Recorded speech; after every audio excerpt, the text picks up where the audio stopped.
Planet Coaster just announced something revolutionary within the game industry. Well, not exactly revolutionary for the game industry, but definitely for Frontier themselves. What Frontier just announced is a Planet Coaster subscription pass. Now, when I first saw this, I thought, Planet Coaster Battle Pass. Oh my god, it's crazy. We're gonna get Jonesy in Planet Coaster. I don't really know. But what I saw under this tweet is a whole plethora of people who are just angry at this for some reason, and I don't understand it. So we're gonna try and talk about why people might be upset about this revelation and kind of see the good in it, because I think this is a pretty awesome thing. Now, obviously, price point is very important. This subscription pass is currently going for £3.99. Do you guys call them cents over there? I don't really know. But essentially, this kind of translates over to, if I can read it correctly, about $5 US dollars, really, $4.99. Nothing really too crazy when you think about it in the grand scheme of things. Of course, they have a wide variety of subscription plans. The longest one for 6 months is going to cost you around $20 or so, which you actually save quite a bit of money at that rate. You save about $10. Now, obviously, some people will be upset at the fact that, Planet Coaster has gone dormant this entire time, and this is the newest announcement that they might have. Believe me, I'm a little bit upset too. I would love to get more Planet Coaster content, but I think we can foresee a Planet Coaster 2 coming on the horizon within, I assume we could get like an announcement within the next year or two. But what's important over here is talking about the benefit of this. But before we can actually get over there, I want to talk about the complaints that some people might have. Now, I think if you guys look at the tweet itself, you guys can see some people are calling it a useless cash grab. Some people are wishing Planet Coaster 2 would come, but we can see that clearly Planet Coaster really isn't going to be getting any more content.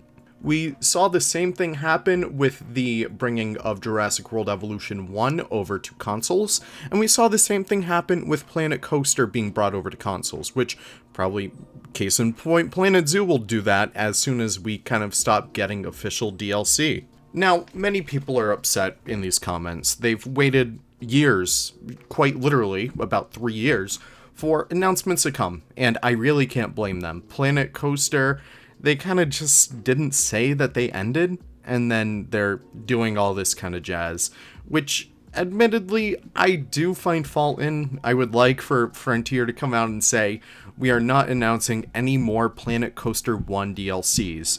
I think that'd be very good to illustrate to your crowds. I think that'd be very beneficial for everyone, so they could be like, okay, we can either save our money for Planet Coaster 2, which would lead to a better launch, or they could continue to buy the DLC for Planet Coaster and amass their nice little nesting egg of DLC. Now, everyone's angry. Everyone's calling this a cash grab, but it's literally the opposite. I think that Frontier is playing more so into the hands of the end users, the people like me, the people who, don't really want to buy $120 worth of DLC for a game that I don't know if I would like or not. No, the benefit of this is that you could kind of take these DLCs, all 12 of them really, out for a kind of test run, pilot them a little bit, all for the low price of $5. I mean, come on. Think about it like this, it's probably you have to be saving at least like $115 at that rate. And if you don't like Planet Coaster, if you don't like the controls, you don't need to keep paying it. That's a piece of the criticism where I feel like a lot of people aren't recognizing. They're not acknowledging the fact that there are people out there who have not played Planet Coaster before, who want to use ride packs, who want to use, like, the Munsters construction kit, I guess, who want to use a Back to the Future pack, who want to use a Vintage pack, who want to use the World's Fair pack for some reason. You have a lot of people out here who have not really dabbled in this before, but have a very accessible avenue to playing with this stuff, and if they like it, they could buy it forever. The lowest recorded prices for all the DLCs together for Planet Coaster were around $30, which, Yeah, you could either pay for 6 months of the game, which is probably how much you'd be playing with it, by the way, or you could just buy it for $30 when it's at its lowest price point and say, hey, I like this, I want to make sure I own it. But, of course, that's my perspective. I know a lot of people in the comments may disagree with me over here, but I just saw a few people kind of jabbing at Frontier about this when it appeals to me. Like, I'm considering even getting this because I don't want to pay all that money for all these DLCs. Meanwhile, I don't even know if I would want to play Planet Coaster for that long, you know what I mean? But I kind of like this idea, and we could probably see this coming to Planet Zoo later down the line. Definitely not anytime soon, but let's just say about 3 years after support ends, we could probably see the subscription model coming to Planet Zoo too. And you know what? I think that's perfectly fine for people who just want to play it all the way through. Maybe just in like this nice 6-month span, and then they could put it down, and they don't need to play with it again. I mean, look at all the games in your Steam library. How many of times have you played all of those games? When was the last time you played most of those games? That's kind of my point. But really, that's my 2 takes on this over here. But I was just happy to see that this is coming out to fruition. Maybe it's something that we could see in Jurassic World Evolution 1, and maybe even 2 when it gets later down the line.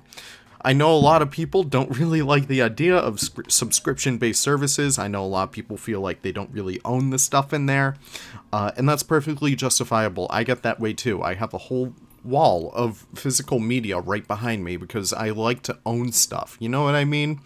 But that's really my 2 takes on this over here, but I'm curious to hear what you guys have to say. Do you guys see this coming to Planet Zoo at all? Do you guys actually see merit in this? Are you guys still upset about this? I don't know, I'm just curious to hear what you guys have to say in the comments down below as always. I appreciate you guys even stopping by here. I just saw this and I was like, this could actually be a really fun video to kind of talk about, and it was! So I hope you guys enjoyed this. Hope you guys enjoy the rest of your days, and I can't wait to see you all in the next video. Take care and have the most wonderful of wonderful days. Bye-bye now.